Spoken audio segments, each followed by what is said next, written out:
Share your screen with your audience. Click this button to share your process. Oh, hi. Hi, everybody. My screen. Yes.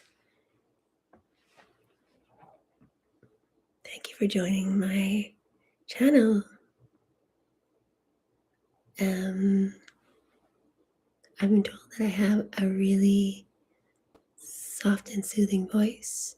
So tonight, for the first time, I will be reading you a bedtime story to help you go to bed and sleep. Because this is often the case that we have trouble sleeping. I myself have had trouble sleeping in the past. And I love it when someone reads me a story. I find it very soothing and relaxing, and you really, really can fall asleep quickly or faster than if you were trying to do it on your own. So tonight, before we get started, I am gonna light some sage, and we're gonna get rid of the monsters under the bed and tuck you in real tight so that you'll sleep so soundly and feel so safe and very cozy in your bed. So let me just light the sage and we'll get started.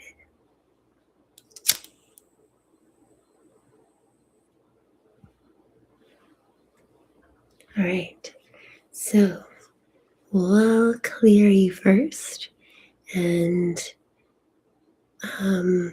let's remove any and all energies and entities that are not in your highest and best, that are not serving your highest and best, and make sure that your room and the energy of the day is being sent down to Mother Earth to be transformed and transmuted into love and light. So if you prefer, you can lower the light of the computer screen or your phone, whichever device you're looking on, so that it can help you sleep a little bit more easily. So today, what I'm choosing to read is Gabriel Garcia Marquez. He is a beautiful writer from Colombia, and this is where my family is from. And I want to do some justice to my heritage. It's called Love in the Time of Cholera by Gabriel Garcia Marquez. He's a beautiful author. He used to be a journalist. He passed away in 2014. Here's his picture. There he is. I got this book from the library. I love libraries. I always have. So let's get straight to it. Okay. Love in the Time of Cholera. Chapter 1, page 1. It was inevitable. The scent of bitter almonds always reminded him of the fate of unrequited love. Dr. Juvenal Urbino noticed it as soon as he entered the still darkened house where he had hurried on an urgent call to attend a case that for him had lost all urgency many years before. The Antillean refugee Jeremiah de Saint-Amour, disabled war veteran, photographer of children, and his most sympathetic opponent in chess, had escaped the torments of memory with the aromatic fumes of gold cyanide. He found the corpse covered with a blanket on the campaign cot where he had always slept, and beside it was a stool with the developing tray he had used to vaporize the poison. On the floor, tied to a leg of the cot, lay the body of a black Great Dane with a snow-white chest, and next to him were the crutches. At one window, the splendor of dawn was just beginning to illuminate the stifling, crowded room that served as both bedroom and laboratory, but there was enough light for him to recognize at once the authority of death. The other windows, as well as every other chink in the room, were muffled with rags or sealed with black cardboard, which increased the oppressive heaviness. A counter was crammed with jars and bottles without labels, and two crumbling pewter trays under an ordinary light bulb covered with red paper. The third tray, the one for the fixative solution, was next to the body. There were old magazines and newspapers everywhere, piles of negatives on glass plates, broken furniture, but everything was kept free of dust by a diligent hand. Although the air coming through the window had purified the atmosphere, there still remained for the one who could identify it the dying embers of hapless love in the bitter almonds. Dr. Juvenal Urbino had often thought, with no premonitory intention, that this would not be a propitious place for dying in a state of grace. But in time, he came to suppose that perhaps its disorder obeyed an obscure determination of divine providence. A police inspector had come forward with a very young medical student who was completing his forensic training at the municipal dispensary. And it was they who had ventilated the room and covered the body while waiting for Dr. Urbino to arrive.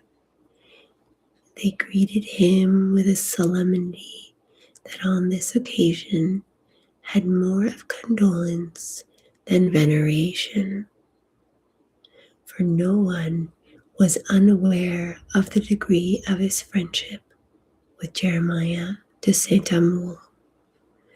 The eminent teacher shook hands with each of them, as he always did with every one of his pupils before beginning the daily class in general clinical medicine.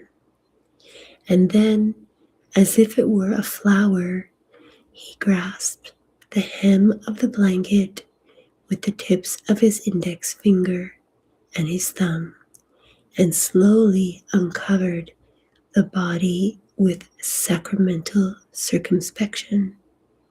Jeremiah de Saint-Amour was completely naked, stiff and twisted, eyes open, body blue, looking 50 years older than he had the night before.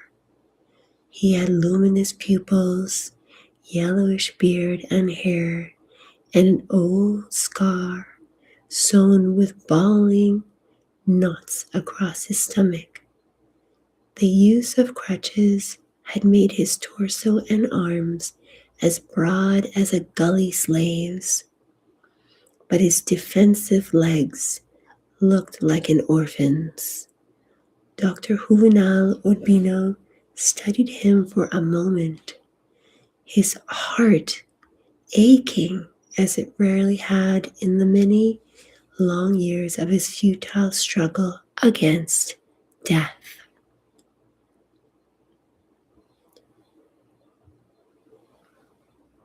"Damn fool," he said.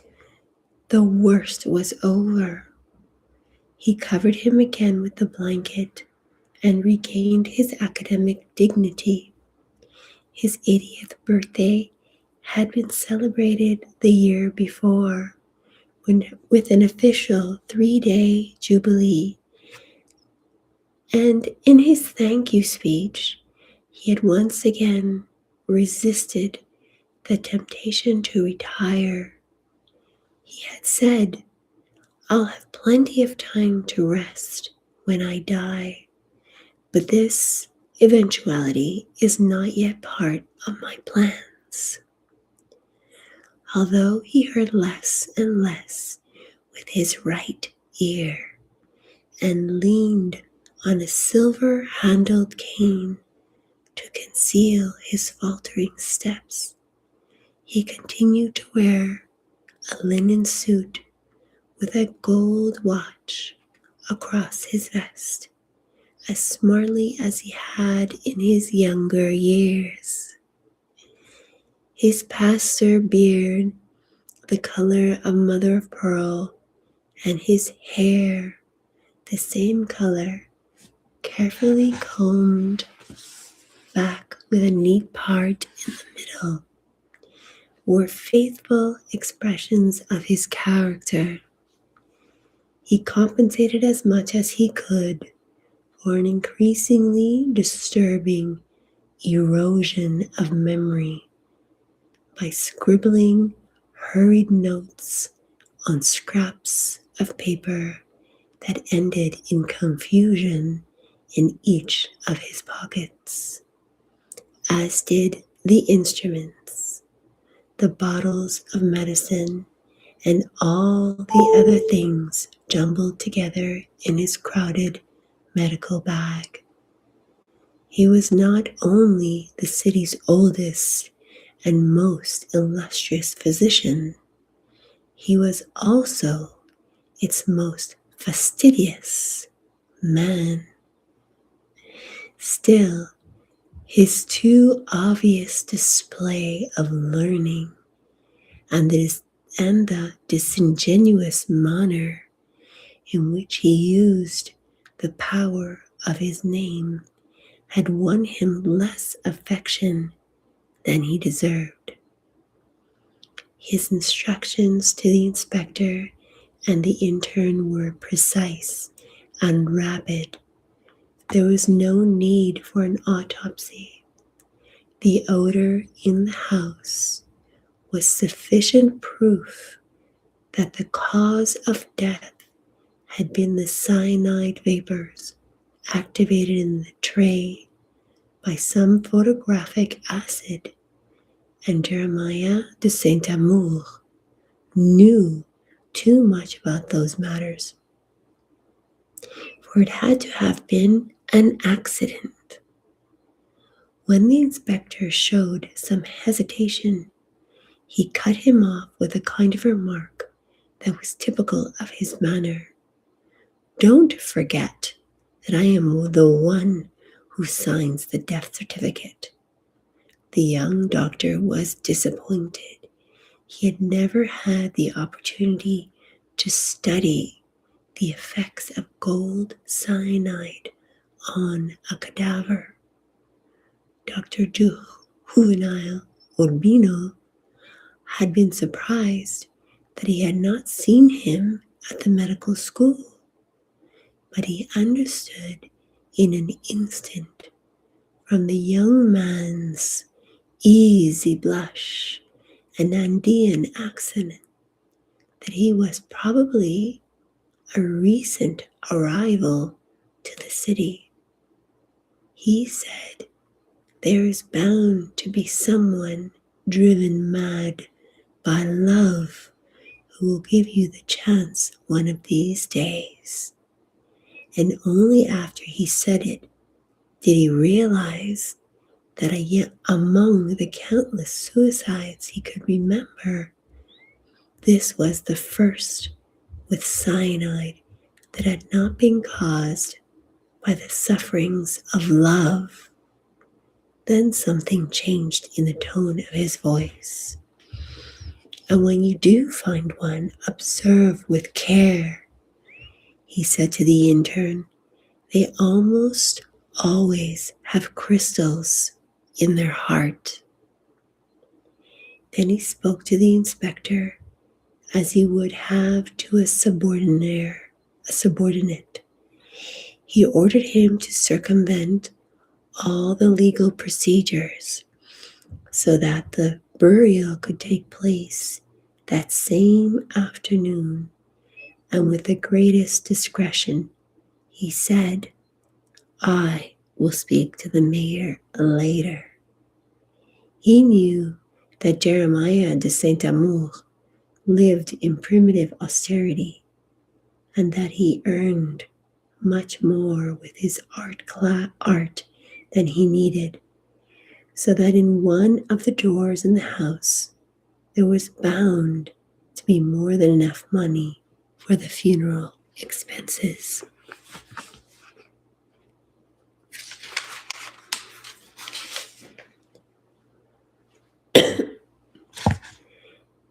But if you do not find it, it does not matter, he said.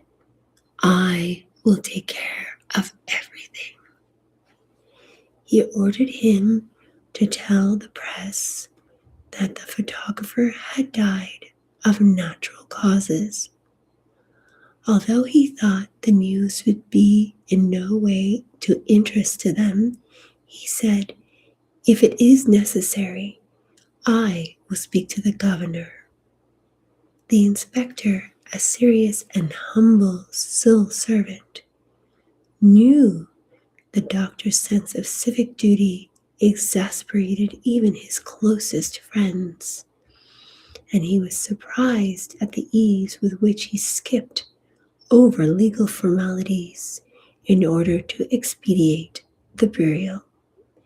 The only thing he was not willing to do was speak to the archbishop so that Jeremiah de Saint-Amour could be buried in holy ground. The inspector, astonished at his own impertinence, attempted to make excuses for him. I understood this man was a saint, he said. Something even rarer, said Dr. Urbino, an atheist saint. But these are matters for God to decide. In the distance, on the other side of the colonial city, the bells of the cathedral were ringing for high mass. Dr. Urbino put on his half-moon glasses with the gold rims and consulted the watch on its chain, slim, elegant, with the cover that opened at a touch. He was about to miss Pentecost Mass. In the parlor was a huge camera on wheels, like the ones used in public parks, and the backdrop of a marine twilight, painted with homemade paints, and the walls papered with pictures of children and memorable moments. The first communion, the bunny costume, the happy birthday, year after year, during contemplative pauses on afternoons of chess. Dr. Urbino had seen the gradual covering of the walls, and he had often thought with a shudder of sorrow that in the gallery of casual portraits lay the germ of the future city, governed and corrupted by those unknown children, where not even the ashes of his glory would remain. On the desk, next to a jar that held several old sea dogs' pipes, was the chessboard with an unfinished game. Despite his haste and his somber mood, Dr. Urbino could not resist the temptation to study it.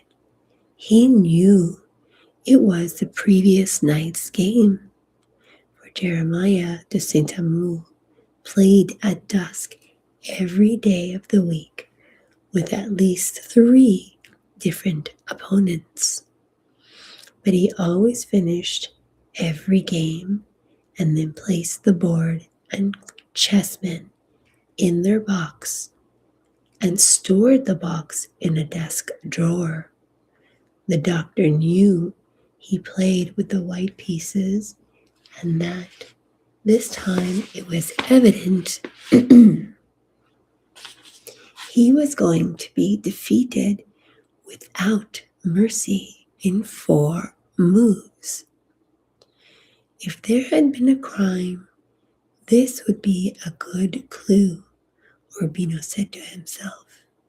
I only knew one man capable of devising this masterful trap. If his life depended on it, he had to find out later why that indomitable soldier, accustomed to fighting to the last drop of blood, had left the final battle of his life unfinished. At 6 that morning, as he was making his rounds, the night watchman had seen the note nailed to the screen door. Come in without knocking and inform the police. A short while later, the inspector arrived with the intern, and the 2 of them had searched the house for some evidence that might contradict the unmistakable breath of bitter almonds. But in the brief minutes, the doctor needed to study the unfinished game.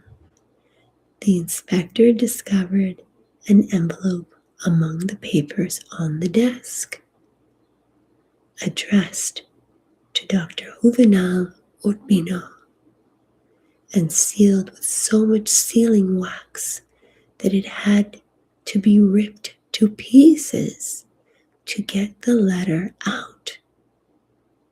The doctor opened the black curtain over the window to have more light, give a quick glance to the 11 sheets covered on both sides by a diligent handwriting. And when he had read the first paragraph, he knew that he would miss Pentecost communion. He read with agitated breath, turning back on several pages to find the thread he had lost. And when he finished, he seemed to return from very far away and very long ago. His despondency was obvious, despite his effort to control it. His lips were as blue as the corpse, and he could not stop the trembling of his fingers as he refolded the letter and placed it in his vest pocket. Then he remembered the inspector and the young doctor, and he smiled at them through the mists of grief. Nothing in particular, he said, his final instructions.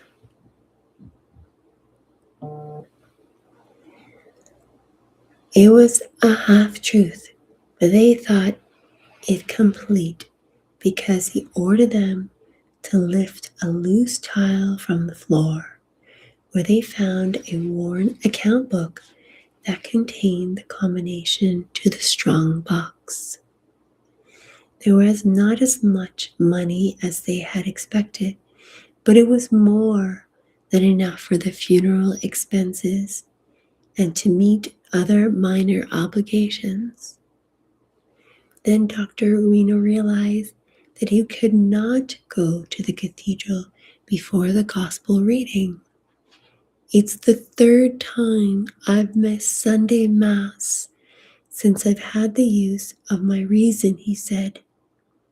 But God understands.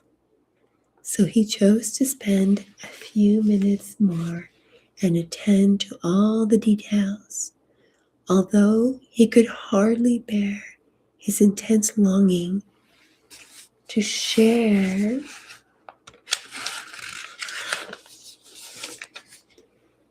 the secrets of the letter with his wife. He promised to notify the numerous Caribbean refugees who lived in the city in case they wanted to pay their last respects to the man who had conducted himself as if he were the most respectable of them all, the most active and the most radical, even after it had become all too clear that he had been overwhelmed by the burden of disillusion. He would also inform his chess partners, who ranged from distinguished professional men to nameless laborers, as well as other less intimate acquaintances who might perhaps wish to attend the funeral. Before he read the posthumous letter, he had resolved to be the first among them, but afterward he was not certain of anything.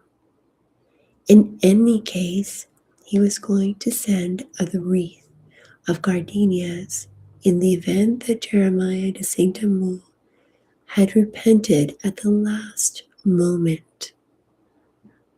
The burial would be at 5, which was the most suitable hour during the hottest months. If they needed him from noon on, he would be at the country house of Dr. Lacides Olvilla, his beloved disciple, who is celebrating his silver anniversary in the profession with a formal luncheon that day.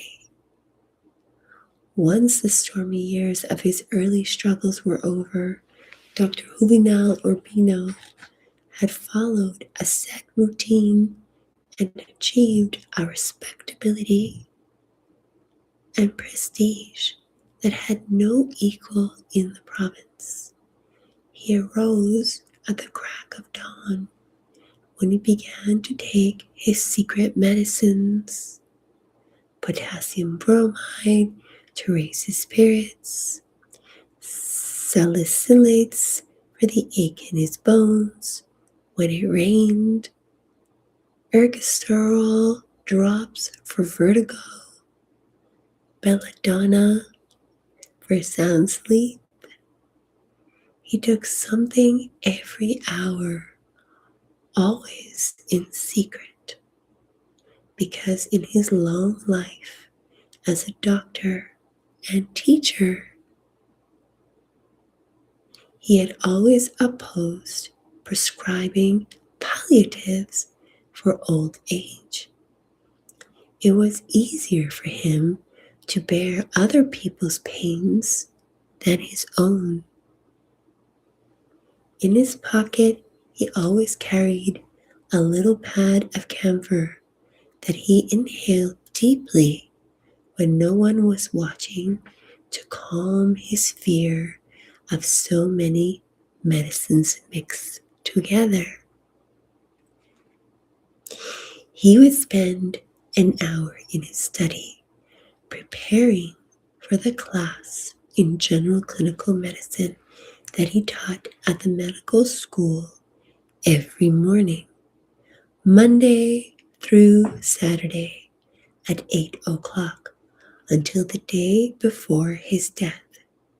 He was also an avid reader of the latest books that his bookseller in Paris, mailed to him, or the ones from Barcelona that his local bookseller ordered for him, although he did not follow Spanish literature as closely as French.